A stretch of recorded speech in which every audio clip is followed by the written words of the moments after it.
कृष्णाय वासुदेवाय हरे परमात्मने प्रणतक्लेशनाशाय गोविंदाय नमो नमः। अर्थ: वासुदेव नंदन परमात्मा स्वरूपी भगवान श्री कृष्ण को वंदन है। उन गोविंद को पुनः नमन है। वे हमारे कष्टों का नाश करें। प्रणाम करने वालों के क्लेशों का नाश करने वाले श्री कृष्ण वासुदेव हरि परमात्मा एवं गोविंद के प्रति हमारा बार बार नमस्कार है।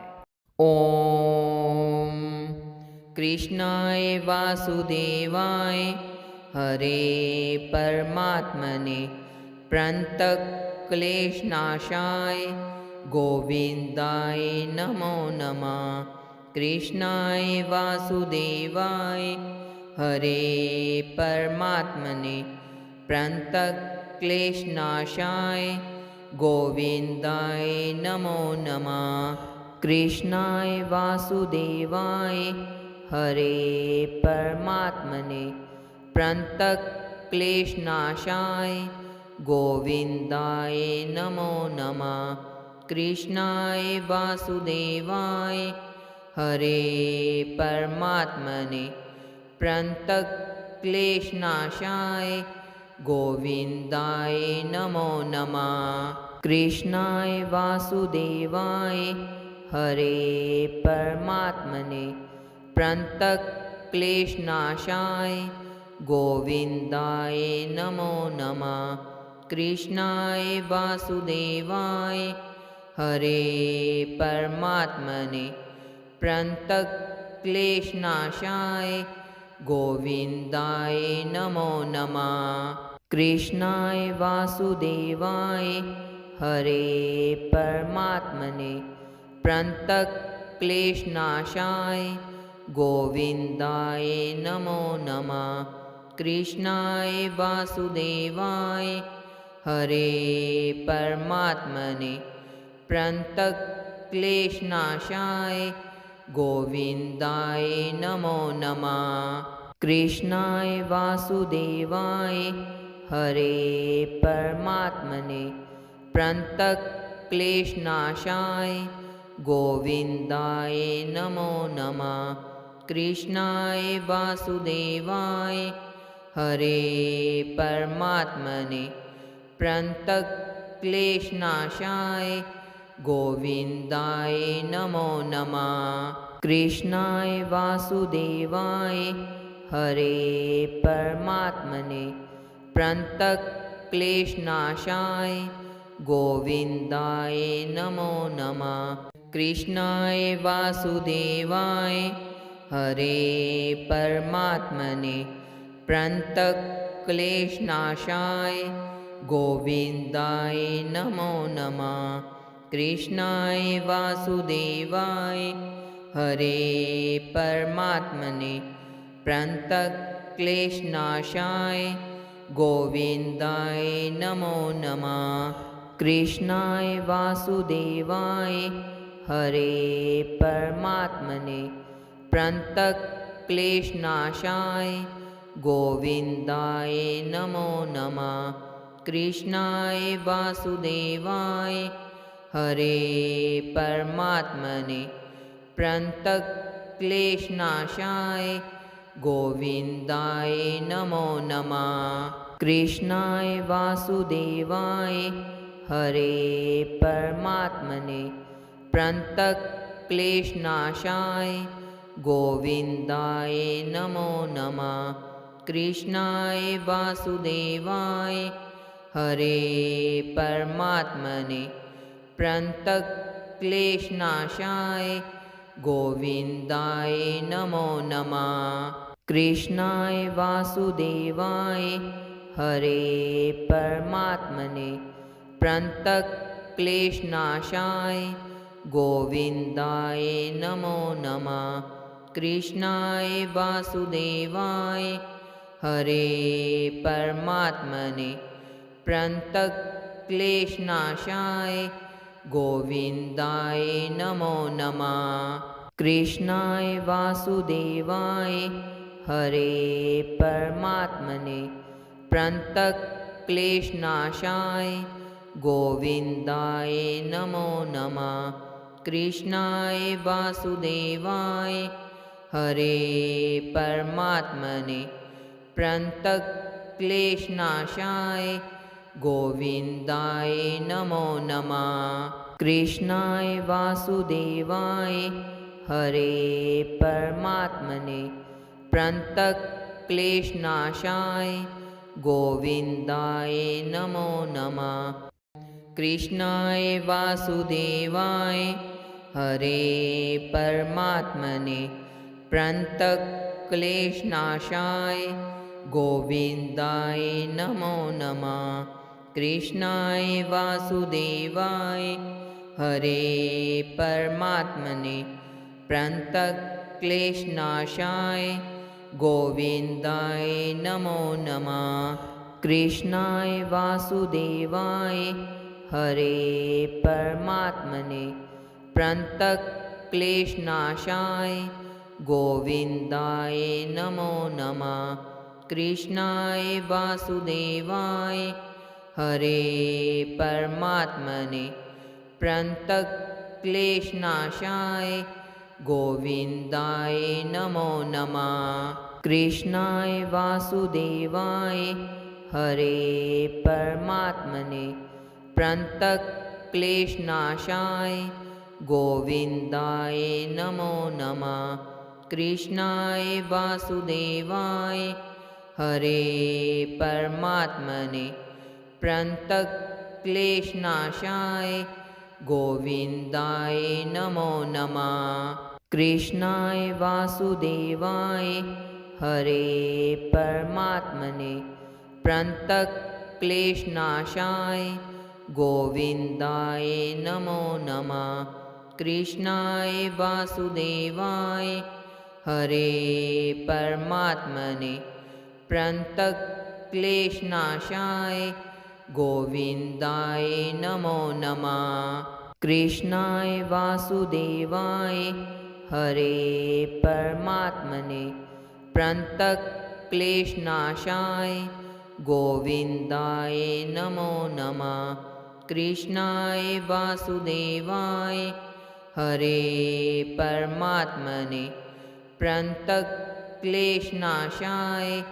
गोविन्दाय नमो नमः। कृष्णाय वासुदेवाय हरे परमात्मने प्रन्तक्क्लेशनाशाय गोविन्दाय नमो नमः। कृष्णाय वासुदेवाय हरे परमात्मने प्रन्तक्क्लेशनाशाय गोविन्दाय नमो नमः। कृष्णाय वासुदेवाय हरे परमात्मने प्रन्तक्क्लेशनाशाय गोविन्दाय नमो नमः। कृष्णाय वासुदेवाय हरे परमात्मने प्रन्तक्क्लेशनाशाय गोविन्दाय नमो नमः। कृष्णाय वासुदेवाय हरे परमात्मने प्रन्तक्क्लेशनाशाय गोविन्दाय नमो नमः। कृष्णाय वासुदेवाय हरे परमात्मने प्रन्तक्क्लेशनाशाय गोविन्दाय नमो नमः। कृष्णाय वासुदेवाय हरे परमात्मने प्रन्तक्क्लेशनाशाय गोविन्दाय नमो नमः। कृष्णाय वासुदेवाय हरे परमात्मने प्रन्तक्क्लेशनाशाय गोविन्दाय नमो नमः। कृष्णाय वासुदेवाय हरे परमात्मने प्रन्तक्क्लेशनाशाय गोविन्दाय नमो नमः। कृष्णाय वासुदेवाय हरे परमात्मने प्रन्तक्क्लेशनाशाय गोविन्दाय नमो नमः। कृष्णाय वासुदेवाय हरे परमात्मने प्रणतक्लेशनाशाय गोविन्दाय नमो नमः। कृष्णाय वासुदेवाय हरे परमात्मने प्रणतक्लेशनाशाय गोविन्दाय नमो नमः। कृष्णाय वासुदेवाय हरे परमात्मने प्रणतक्लेशनाशाय गोविन्दाय नमो नमः।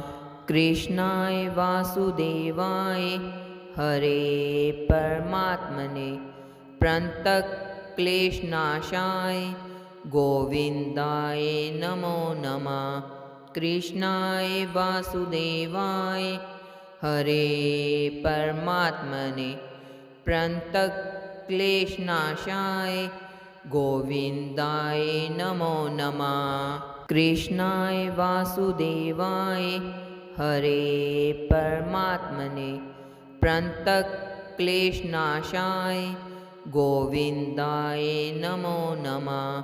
कृष्णाय वासुदेवाय हरे परमात्मने प्रणतक्लेशनाशाय गोविन्दाय नमो नमः। कृष्णाय वासुदेवाय हरे परमात्मने प्रणतक्लेशनाशाय गोविन्दाय नमो नमः। कृष्णाय वासुदेवाय हरे परमात्मने प्रणतक्लेशनाशाय गोविन्दाय नमो नमः। कृष्णाय वासुदेवाय हरे परमात्मने प्रणतक्लेशनाशाय गोविन्दाय नमो नमः। कृष्णाय वासुदेवाय हरे परमात्मने प्रणतक्लेशनाशाय गोविन्दाय नमो नमः। कृष्णाय वासुदेवाय हरे परमात्मने प्रणतक्लेशनाशाय गोविन्दाय नमो नमः। कृष्णाय वासुदेवाय हरे परमात्मने प्रणतक्लेशनाशाय गोविन्दाय नमो नमः। कृष्णाय वासुदेवाय हरे परमात्मने प्रणतक्लेशनाशाय गोविन्दाय नमो नमः। कृष्णाय वासुदेवाय हरे परमात्मने प्रणतक्लेशनाशाय गोविन्दाय नमो नमः। कृष्णाय वासुदेवाय हरे परमात्मने प्रणतक्लेशनाशाय गोविन्दाय नमो नमः। कृष्णाय वासुदेवाय हरे परमात्मने प्रणतक्लेशनाशाय गोविन्दाय नमो नमः। कृष्णाय वासुदेवाय हरे परमात्मने प्रणतक्लेशनाशाय गोविन्दाय नमो नमः। कृष्णाय वासुदेवाय हरे परमात्मने प्रणतक्लेशनाशाय गोविन्दाय नमो नमः। कृष्णाय वासुदेवाय हरे परमात्मने प्रणतक्लेशनाशाय गोविन्दाय नमो नमः। कृष्णाय वासुदेवाय हरे परमात्मने प्रणतक्लेशनाशाय गोविन्दाय नमो नमः। कृष्णाय वासुदेवाय हरे परमात्मने प्रणतक्लेशनाशाय गोविन्दाय नमो नमः। कृष्णाय वासुदेवाय हरे परमात्मने प्रणतक्लेशनाशाय गोविन्दाय नमो नमः। कृष्णाय वासुदेवाय हरे परमात्मने प्रणतक्लेशनाशाय गोविन्दाय नमो नमः। कृष्णाय वासुदेवाय हरे परमात्मने प्रणतक्लेशनाशाय गोविन्दाय नमो नमः।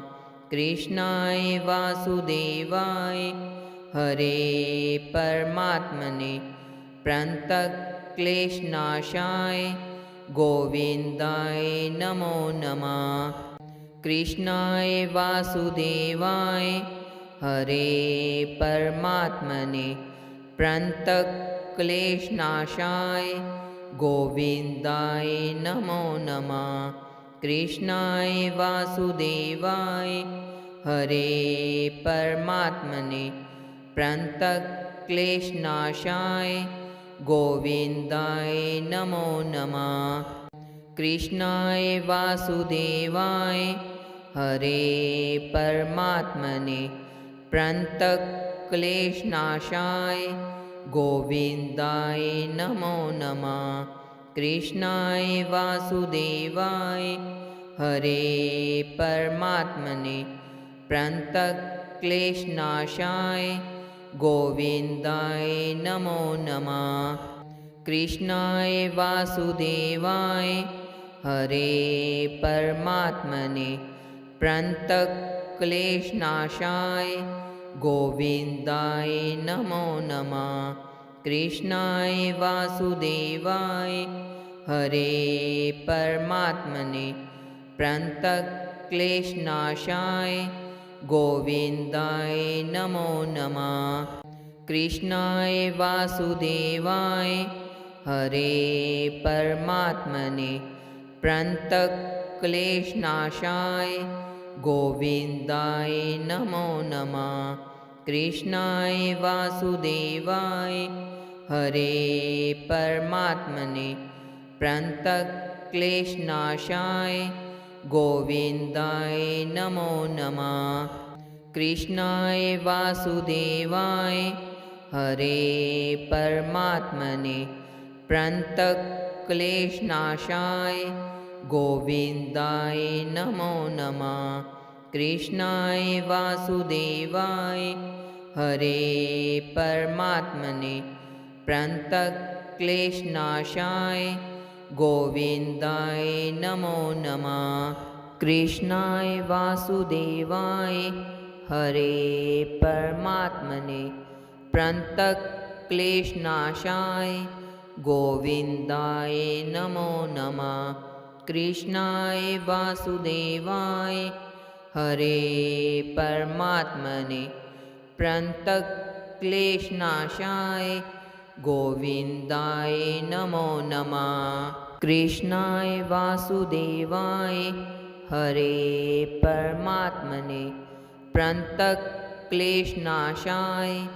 गोविन्दाय नमो नमः। कृष्णाय वासुदेवाय हरे परमात्मने प्रणतक्लेशनाशाय गोविन्दाय नमो नमः। कृष्णाय वासुदेवाय हरे परमात्मने प्रणतक्लेशनाशाय गोविन्दाय नमो नमः। कृष्णाय वासुदेवाय हरे परमात्मने प्रणतक्लेशनाशाय गोविन्दाय नमो नमः। कृष्णाय वासुदेवाय हरे परमात्मने प्रणतक्लेशनाशाय गोविन्दाय नमो नमः। कृष्णाय वासुदेवाय हरे परमात्मने प्रणतक्लेशनाशाय गोविन्दाय नमो नमः। कृष्णाय वासुदेवाय हरे परमात्मने प्रणतक्लेशनाशाय गोविन्दाय नमो नमः। कृष्णाय वासुदेवाय हरे परमात्मने प्रणतक्लेशनाशाय गोविन्दाय नमो नमः।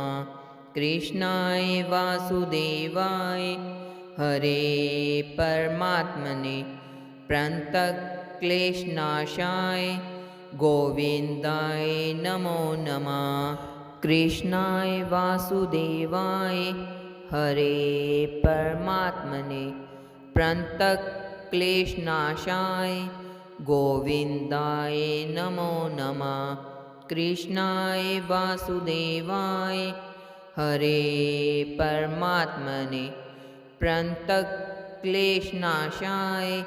गोविन्दाय नमो नमः। कृष्णाय वासुदेवाय हरे परमात्मने प्रणतक्लेशनाशाय गोविन्दाय नमो नमः। कृष्णाय वासुदेवाय हरे परमात्मने प्रणतक्लेशनाशाय गोविन्दाय नमो नमः। कृष्णाय वासुदेवाय हरे परमात्मने प्रणतक्लेशनाशाय गोविन्दाय नमो नमः। कृष्णाय वासुदेवाय हरे परमात्मने प्रणतक्लेशनाशाय गोविन्दाय नमो नमः। कृष्णाय वासुदेवाय हरे परमात्मने प्रणतक्लेशनाशाय गोविन्दाय नमो नमः। कृष्णाय वासुदेवाय हरे परमात्मने प्रणतक्लेशनाशाय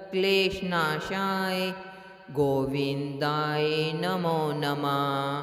कृष्णाय वासुदेवाय हरे परमात्मने प्रणतक्लेशनाशाय गोविन्दाय नमो नमः। कृष्णाय वासुदेवाय हरे परमात्मने प्रणतक्लेशनाशाय गोविन्दाय नमो नमः। कृष्णाय वासुदेवाय हरे परमात्मने प्रणतक्लेशनाशाय गोविन्दाय नमो नमः। कृष्णाय वासुदेवाय हरे परमात्मने प्रणतक्लेशनाशाय गोविन्दाय नमो नमः। कृष्णाय वासुदेवाय हरे परमात्मने प्रणतक्लेशनाशाय गोविन्दाय नमो नमः। कृष्णाय वासुदेवाय हरे परमात्मने प्रणतक्लेशनाशाय गोविन्दाय नमो नमः। कृष्णाय वासुदेवाय हरे परमात्मने प्रणतक्लेशनाशाय गोविन्दाय नमो नमः। कृष्णाय वासुदेवाय हरे परमात्मने प्रणतक्लेशनाशाय गोविन्दाय नमो नमः। कृष्णाय वासुदेवाय हरे परमात्मने प्रणतक्लेशनाशाय गोविन्दाय नमो नमः। कृष्णाय वासुदेवाय हरे परमात्मने प्रणतक्लेशनाशाय गोविन्दाय नमो नमः। कृष्णाय वासुदेवाय हरे परमात्मने प्रणतक्लेशनाशाय गोविन्दाय नमो नमः। राधे कृष्ण।